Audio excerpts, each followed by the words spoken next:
ছাত্রলীগের সভাপতিকে উনি নির্দেশ দিচ্ছেন যে পিটাও না কেন, ওদের মারো না কেন, বাড়তে দাও কেন।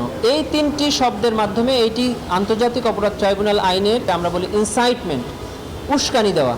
জুলাই আন্দোলনকারীদের বাড়তে নিষিদ্ধ ছাত্রলীগের সভাপতিকে সরাসরি নির্দেশ দেন ওবায়দুল কাদের। যুক্তিতর্ক উপস্থাপনের দ্বিতীয় দিনে সেই ফোন আলাপের রেকর্ড দাখিল করা হলো। ট্রাইব্যুনালের প্রসিকিউটর বলেন, শিক্ষার্থীদের ওপর হামলা করে আন্দোলন ভিন্ন খাতে নেওয়ার চেষ্টা হয়েছিল।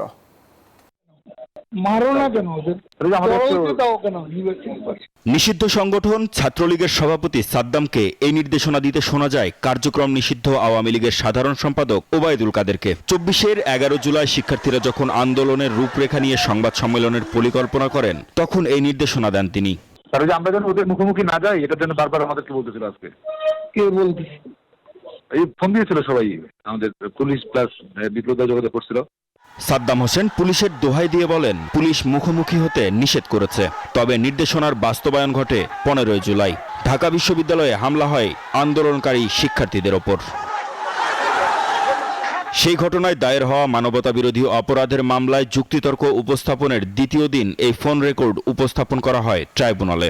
যে being a secretary of the political party, তারই সাবঅর্ডিনেট একজন ছাত্রলীগের সভাপতিকে উনি নির্দেশ দিচ্ছেন যে পিটাও না কেন, ওদের মারো না কেন, বাড়তে দাও কেন। এই তিনটি শব্দের মাধ্যমে এইটি আন্তর্জাতিক অপরাধ ট্রাইব্যুনাল আইনের আমরা বলি ইনসাইটমেন্ট, উস্কানি দেওয়া। প্রসিকিউশন জানায়, শিক্ষার্থীদের ওপর নির্যাতন করে আন্দোলন ভিন্ন খাতে নেয়ার চেষ্টা হয়েছিল।